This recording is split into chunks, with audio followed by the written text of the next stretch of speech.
Συντρόφισσες και σύντροφοι, φίλες και φίλοι, θα πω λίγα λόγια για το λαϊκό ξεσηκωμό και της νεολαίας απέναντι στην αμερικανιστήρικτη δικτατορία των συνταγματαρχών και με κορύφωση το Πολυτεχνείο. Λίγα λόγια για το διεθνές περιβάλλον, το οποίο έπαιξε καθοριστικό ρόλο στις συνειδήσεις της νεολαίας της τότε εποχής. Ο απόϊχος των γεγονότων του Μάη του 1968 στη Γαλλία, τα εθνικοαπελευθερωτικά κινήματα της Αφρικής, η ζώνη των θυελών στην Νοτιοανατολική Ασία, ο ξεσηκωμός των Ταϊλανδέζων φοιτητών απέναντι στον Αμερικάνικο ιμπεριαλισμό, η δικτατορία του Πινοσέτ στη Χιλή, οι αγώνες του ΦΡΑΠ στη δικτατορία του Φράγκο στην Ισπανία, το καθεστώς δικτατορίας του Σαλαζάρ στην Πορτογαλία. Όλα αυτά τα γεγονότα σε συνδυασμό με τα εσωτερικά γεγονότα των Ιουλιανών του 1965 και του απόϊχου της δολοφονίας Λαμπράκη ενέπνευσαν, συγκλώνησαν, μαζικοποίησαν τη νεολαία και ιδιαίτερα τους φοιτητές της τότε εποχής και όχι μόνο στο Πολυτεχνείο αλλά και αμέσως μετά. Εμείς σαν νεολαίστικα σχήματα καθοδηγηθήκαμε από σπουδαία στελέχη της ΟΜΛΕ, της Οργάνωσης Μαρξιστών Λενινιστών Ελλάδας, και μπήκαμε κατευθείαν στον αγώνα ενάντια στο ρεβιζιονισμό, ρεφορμισμό του ψευτοκουκουέ και του κουκουέ εσωτερικού. Ήρθαμε σε αντιπαράθεση με τις αποφάσεις του 20ου συνεδρίου του Κουκουσέ για το ειρηνικό πέρασμα, την ειρηνική συνύπαρξη, τον κοινοβουλευτικό δρόμο. Καταγγείλαμε την έκτη ολομέλεια του Κουκουέ το 1956 το Μάρτι, όπου ξερίζωσε κυριολεκτικά την ψυχή του επαναστατικού Κουκουέ, που έδωσε χιλιάδες αγωνιστές θυσία στο βωμό της εθνικής αντίστασης και του Δημοκρατικού Στρατού Ελλάδας, χιλιάδες αγωνιστές που πολέμησαν, μάτωσαν, σύρθηκαν στα κολαστήρια των τόπων εξορίας της Μακρονήσου, της Ακροναυπλίας, της Ικαρίας, της Ελτάμπα, του Τρίκερη, του Αϊστράτη κτλ. Μέσα σε αυτό το κλίμα γαλουχηθήκαμε σαν νεολαίοι, τον ίδιο αγώνα ακολουθήσαμε στην πορεία και ακολουθούμε και τώρα μέχρι να βγει η ψυχή μας. Να πω ακόμα ότι απέναντι σε αυτά τα γεγονότα που ανέφερε ο σύντροφος ο Παναγιώτης, το πρόβλημα, η ελπίδα κάθε προοδευτικού, αριστερού, δημοκράτη δεν είναι τα φλιναφήματα της σοσιαλδημοκρατίας, ούτε η αρλουμπολογία του ΣΥΡΙΖΑ περί κριτικής σκέψης, περί οικολογίας, περί αντιρατσισμού, περί φεμινισμού, περί ΛΟΑΤΚΙ, τα οποία αποτελούν πράγματι ριάκια, τα οποία όμως κατευθύνονται στο ίδιο ποτάμι του λαϊκού κινήματος, για το οποίο όλα αυτά τα χρόνια πολεμάμε και τα πολεμάμε. Ούτε βέβαια οι νεοτροτσικιστικές αντιλήψεις του Κουκουέ, το οποίο αρνείται κάθε έννοια εξάρτησης της χώρας και παραπέμπει όλο το ζήτημα της εθνικής ανεξαρτησίας, το εκχωρεί στην ακροδεξιά, η οποία το μοντάρει πάνω στα εθνικιστικά της διχαστικά κηρύγματα. Λίγα λόγια για την εσωτερική κατάσταση της Χούντας. Πρώτα απ' όλα με την κατάληψη εξουσίας, ένα βαρύ πέπλο τρομοκρατίας, ζόφου, φόβου σκέπασε τη χώρα. Κάθε έννοια συγκέντρωσης απαγορεύτηκε, κάθε δυνατότητα προσφυγής στα σωματεία κτλ. Απαγορεύτηκε. Παράλληλα αρχίσαν οι συλλήψεις, φυλακίσεις, ξυλοδαρμοί, βασανιστήρια στα γνωστά ΕΑΤΕΣ, άλλα εκεί, ό,τι υπόθηκε πριν.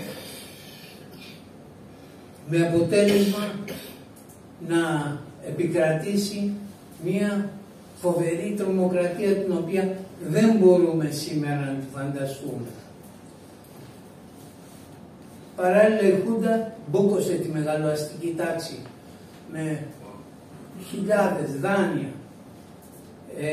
παροχές, ενισχύσεις, επιδοτήσεις, φοροαπαλλαγές, εισφοροαπαλλαγές, όλα αυτά, και άρχισε να λαιλατεί το δημόσιο ταμεία, τα δημόσια ταμεία, με αποτέλεσμα να οδηγηθεί σε μια απίθανη διαφθορά, διαπλοκή.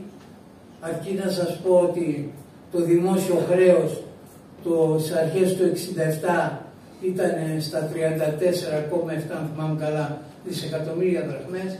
4 χρόνια μετά έφτασε τα 84,8 δισεκατομμύρια δραχμές. Παράλληλα άρχισε να βάλει χέρι στους μισθούς, να κόβει, να περικόπτει τις αγροτικές επιδοτήσεις, να στρατιωτικοποιεί τη βιομηχανία, να καταργεί τα εργατικά δικαιώματα και τους εργατικούς νόμους,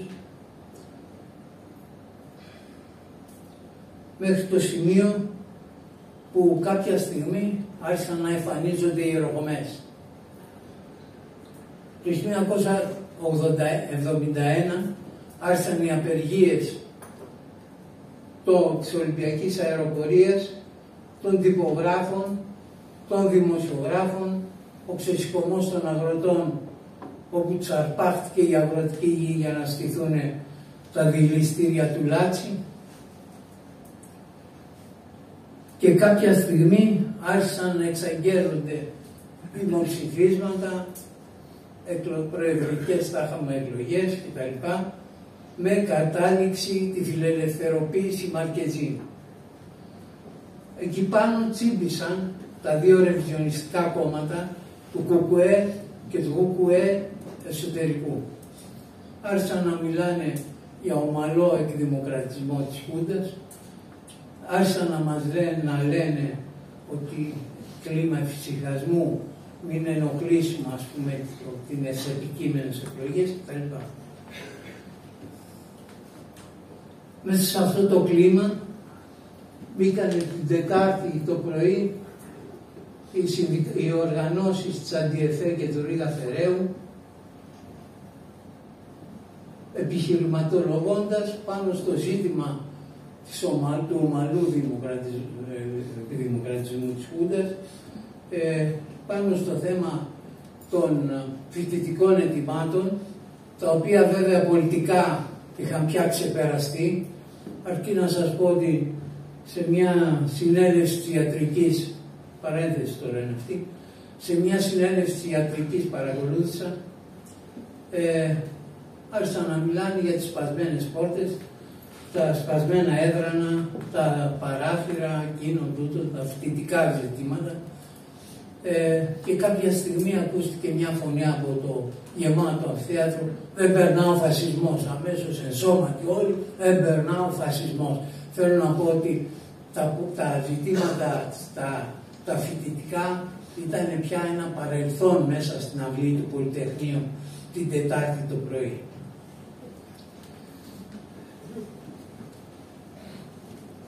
Βέβαια, οι δυνάμεις των μαρξιστών ενιστών δώσανε μια μεγάλη μάχη πάνω σε αυτά τα ψευτοαιτήματα που πρόβαλαν οι ρεβιζιονιστές, και κάποια στιγμή μπήκε το θέμα της κατάληψης, το οποίο βέβαια με νύχια και με δόντια προσπαθούσαν να αποτρέψουν. Ωστόσο, Την Πέμπτη το βράδυ γίνανε οι γενικές συνελεύσεις. Πραγματικά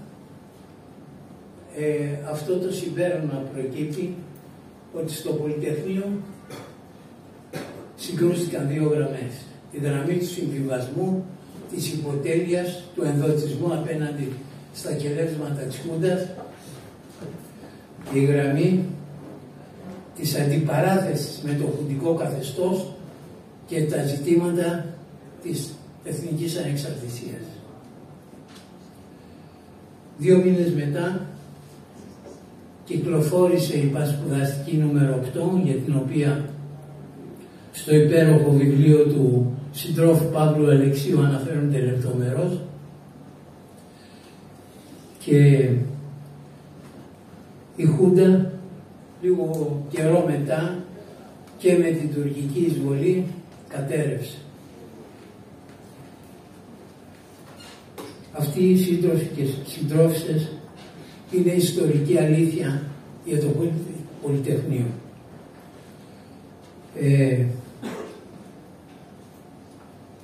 50 χρόνια τώρα διάφοροι κύσορες της δεξιάς, του Πασόκ, του ΣΥΡΙΖΑ προσπαθούν να οικειοποιηθούν και πάνω απ' όλα βέβαια το ΚΚΕ, το Πολυτεχνείο.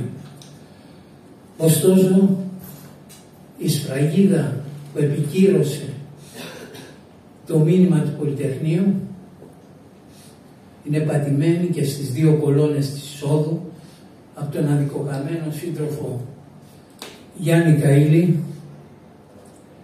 έξω το ΝΑΤΟ, έξω ΕΙΠΑ, και παρά το γεγονός ότι η ΚΝΕ βάζει την υπογραφή της κάτω από αυτά τα συνθήματα, όπως αρμόζει σε κάθε βρωμιάρη σπεκουλαδόρο, το μήνυμα που εκπέμπει πια 50 χρόνια μετά ολόρθωτο Πολυτεχνείο είναι το αίτημα για ψωμί, δουλειά, ειρήνη, δημοκρατία, εθνική ανεξαρτησία, σοσιαλισμό. Ευχαριστώ.